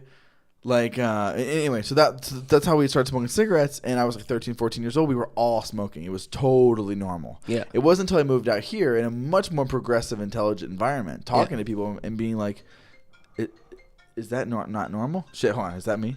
That might be me. I might have to check the hold on 1 second. That? Yeah, pause I'm going to pause it real quick because that might be my girlfriend out of school. Now we're back. Okay, awesome. I can see we're good. Okay, so what I wanted to say about smoking cigarettes was, so do you remember, you talked about when you smoked inhale, and you made that joke, and I did inhale. I remember vividly when I would smoke cigarettes hanging out with my friends, there was always the one kid who didn't inhale, and you could always fucking tell. Was that you? Yeah, that was me. Shit, you fucking faker. Dude, I remember I'd be hanging out and I'd be smoking cigarettes, ruining my lungs way too fucking early. And there was always one kid who wanted to be really cool, and he would just put it in his mouth and puff it out. And you could always tell because their clouds were the biggest, and they would sustain the longest in the air, as opposed to everybody else would kind of just dissipate really quickly. Right. And it just reminded me, you'd always tell the kid who didn't smoke cigarettes. I've had people in my adult life who I'll be hanging out with socially outside of a party, or whether it's a work party or outside of a show. Shows are a perfect example. I'm hanging out with someone outside of one of our shows, and there's some dude who's you could tell is not he's holding it all awkward, and he doesn't inhale it. And I'm definitely you're 24. The fuck are you doing? Just say you don't smoke. Yeah, it's totally acceptable to not smoke. It's totally fine. I'm lucky that I'm lucky that I was never addicted. I would smoke cigarettes for 4 years straight. And then I'd stop, and I'd be totally fine. Yeah, because I'm an asshole. Yeah, just not smoke. That's how I felt in college. Because I did buy packs for about a year, and it was just because I was consistently maybe I'll need these at a party if I meet somebody. Yeah, that's smart. Right. That's a smart way to do it, I feel like. And that was there was only a year in college where I did the maybe I'll go out and meet a girl tonight kind of thing. I didn't have the relationship because overall I was a relationship guy and still am. You actually said longest relationship you've been in is now? Longest relationship I've been in is now, yeah. Yeah, I'm in the same boat. Most happiest relationship. 2 years on Saturday, actually. Nice. Yeah. Very taking cool. her to Awatuki. No. Not bragging. Oh, man. You guys, one of my favorite date spots is Lou Malnati's. Malnati's Pizza is North Phoenix. Yeah. Really good deep dish. You gotta wait 40 minutes for the pizza. What? I'll try that. You gotta wait 40 minutes for the pizza, but you can. What the best thing is, you can order while you're still waiting for a table.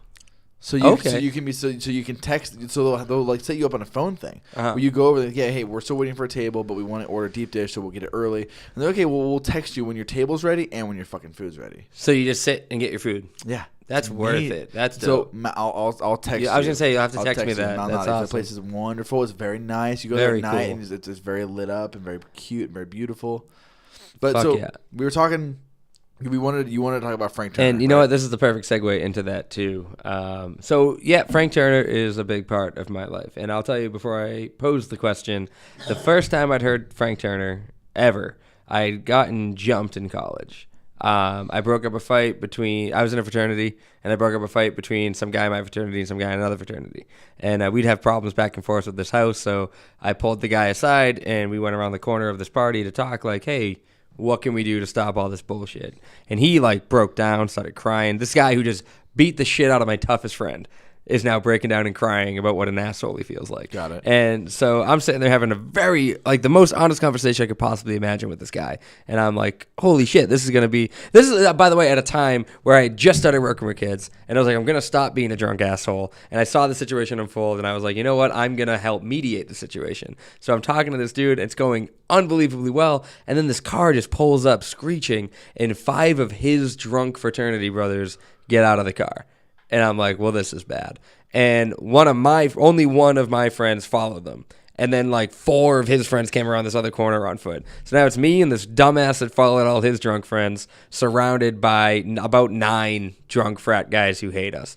And the guy who was just having a very honest moment with me suddenly wipes his tears away and goes, this guy keeps talking shit, I'm going to knock his head off. And I was like, oh, you piece of shit. And I felt like this moment of he regrets saying that, and he just like held his friends back for a quick second and goes, yo, just shake my hand and get out of here. We're good. And I was like, all right. And I like shook his hand. I grabbed my friend. I was like, let's fucking go. We start running. Next thing I know, I wake up just covered in blood. Holy shit. Yeah, his buddy blindsided me as soon as we took off, hit me in the temple. I don't even remember getting hit. I was knocked out immediately. And I woke up. I couldn't bite down. My nose was crooked and bleeding. Holy shit. My eyes were swollen. It was fucked. So the next day, I'm bedridden. You know what I mean? Like, and oh god, we were so dumb in college. We didn't call the cops. I didn't go to a hospital. My friends just patched me up, Boy Scout style, and I, woke up in my room. So I spent the whole next day like bedridden in bed. I had Pandora going. I don't even remember what Pandora station, but a song came on called, holy shit, why am I blanking on the name of this Frank Turner song? If Ever I Stray. Ooh. If Ever I Stray by Frank Turner came on. Things didn't kill me, but I don't feel stronger. Life is short, but it feels much longer. Yeah. As soon as I heard that, I'm laying in bed, like, can't move my neck, like, fucking can't barely see.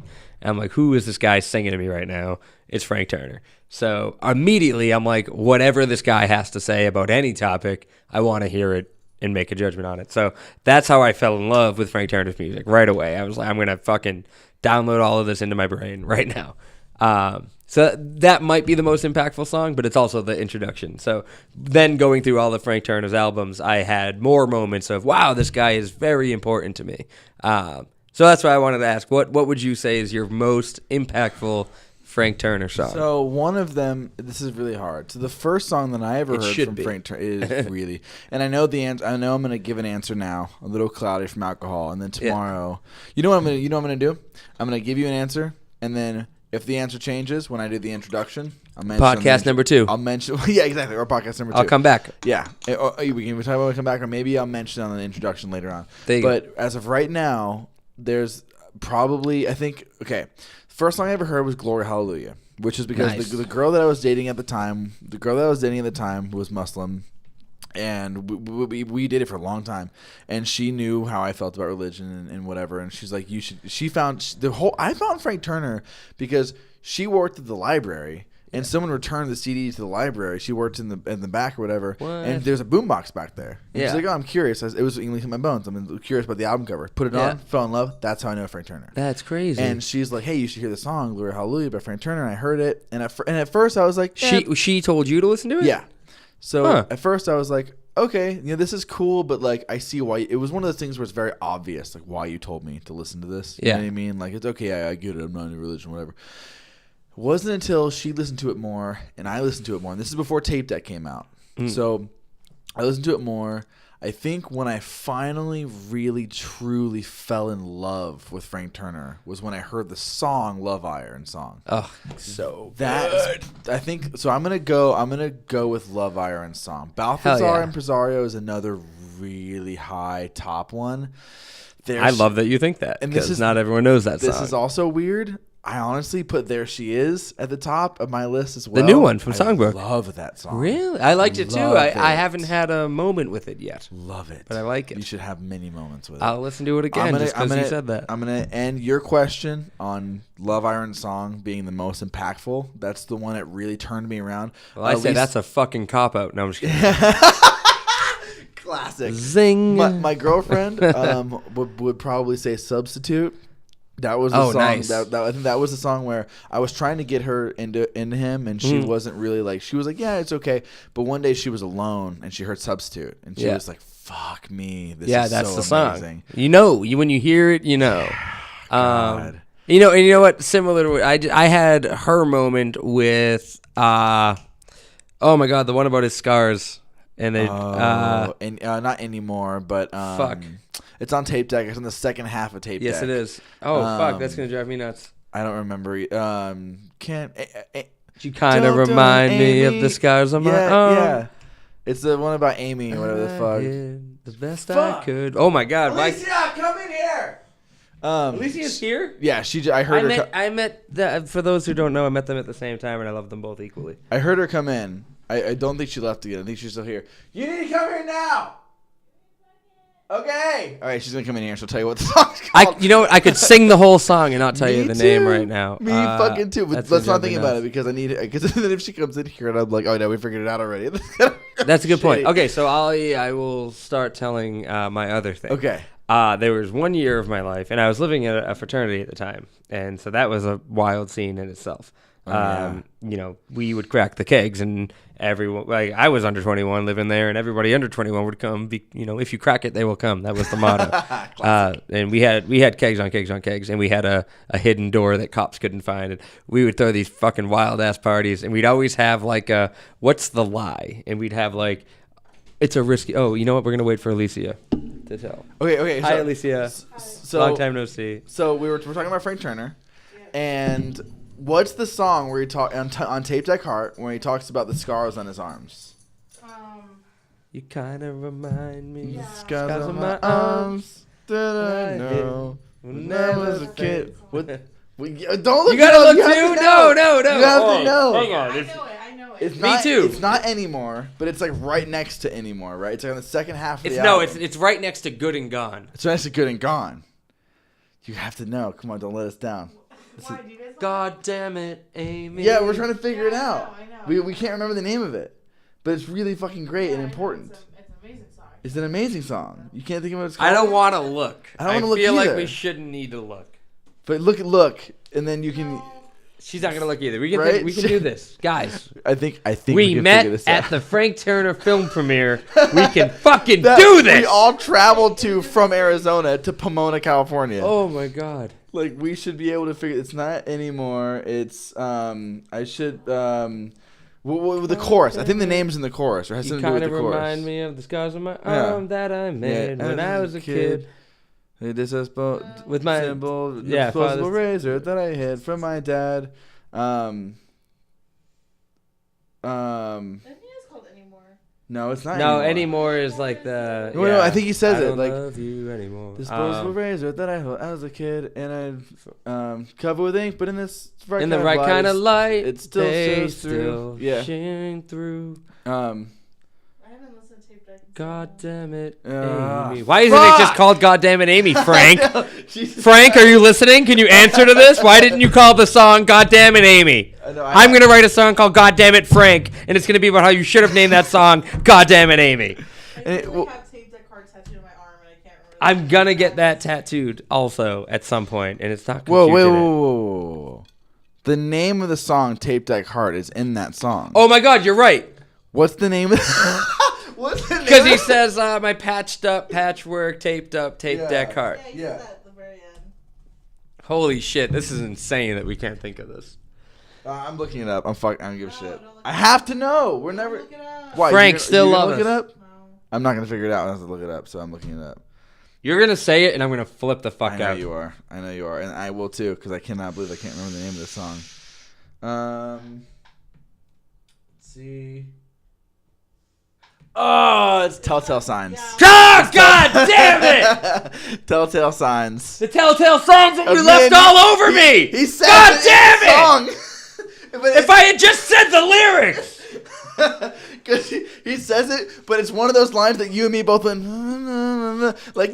we hum a nod over it. Hum a nod. So, damn it. motherfucker, what are some of your plans for 2018? What do you got lined up for my 2018? God. Brand new year. You gotta keep that in. I'll make this is all this is. I'm not. Oh, cutting hang out on, wait. I anything. still haven't. I gotta tell you, tape deck heart. Same album. Yep. Wherefore Art Thou, Gene Simmons. Oh, overlooked song. Overlooked song. The line that made me cry tears and reevaluate my life was, and you know what? If I couldn't think of the name of that song, why am I going to think of the exact line of another song? It was the one that, although you swear you remember every pair of lips you've kissed, deep down you're scared there's one or two you might have missed.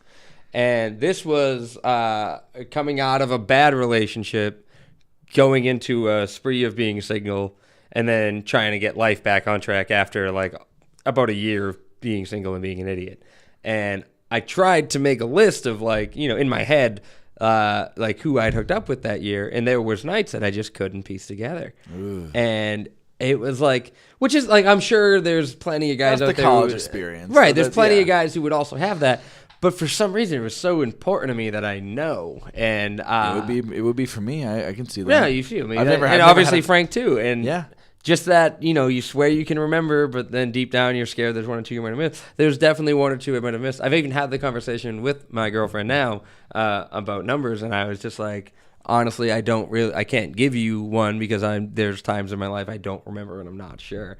And when I heard Frank sing about it, I just couldn't believe that another person, like not only in this universe, another person has these thoughts and these experiences, but they sang about them and got to a platform that I was able to hear them. Like somebody reached me that had that same experience was just baffling to me. And so I think that song was the moment where I was like, you know, I went from like, oh, I need to listen to this guy to like, okay, this guy really fucking gets me. So that was the song for me. Now, Alicia, you're not on mic, but I told him that the song that made you that made you get Returner was Substitute. That's right, correct? Yes. Fantastic. Nailed it. Good boyfriend. Nailed it. Yeah. Fucking great boyfriend. You're welcome. Well, a little bit before that was Jet Lag. Jet lag. Oh, my God. I think Jet Lag was... Wait, did you hear the rock version first or the softer version? The softer version is way better. The rock version. I couldn't believe you released it. I was like, what is this?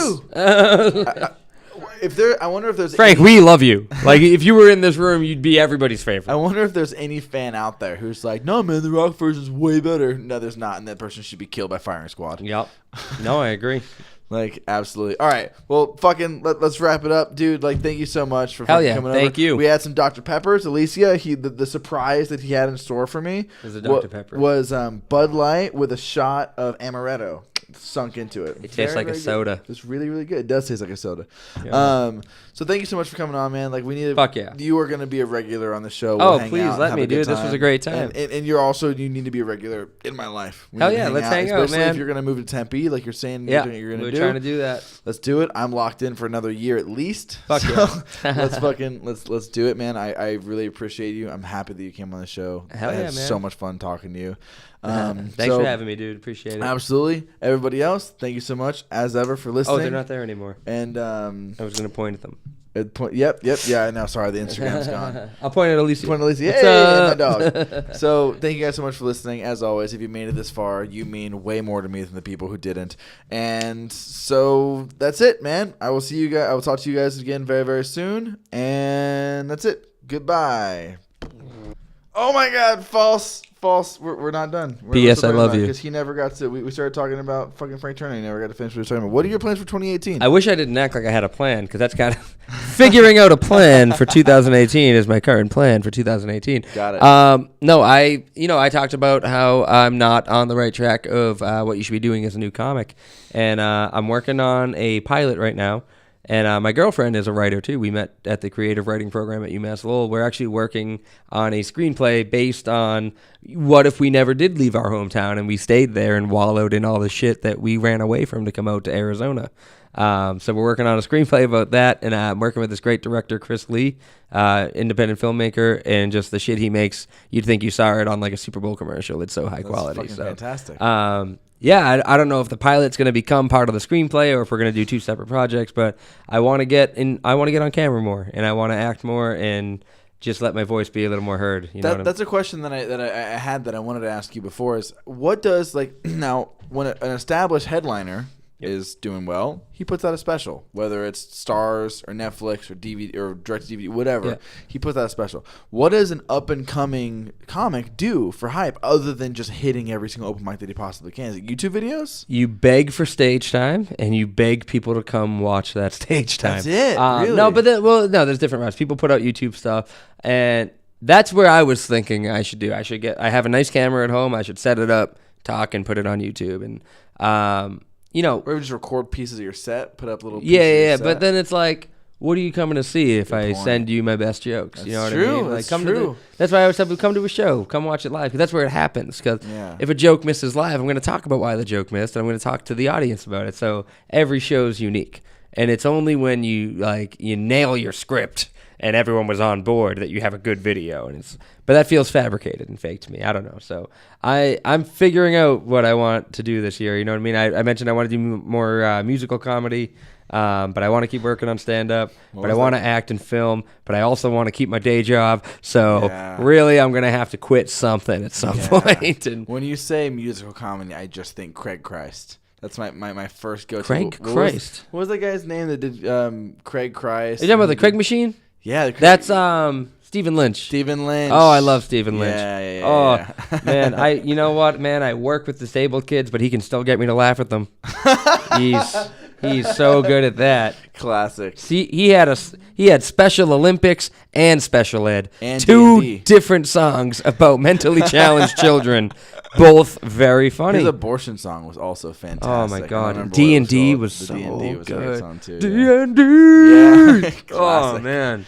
So that's awesome, man. I'm happy that you're going We to should get in front of jam. the We camera. should write some Yeah, funny that's jams. what we should do. Let's do it. Dude, I'm happy you're going to get in front of the camera. Let's make it happen. You've said it now, so you're locked in. I know, yeah. All 4 of your listeners know, and I just can't. I'm You just- suck a dick. it's 5. I see I'm wrong. There you go. Please have me back, though. This was a lot of fun, dude. For real. Absolutely. I was thinking about it until now.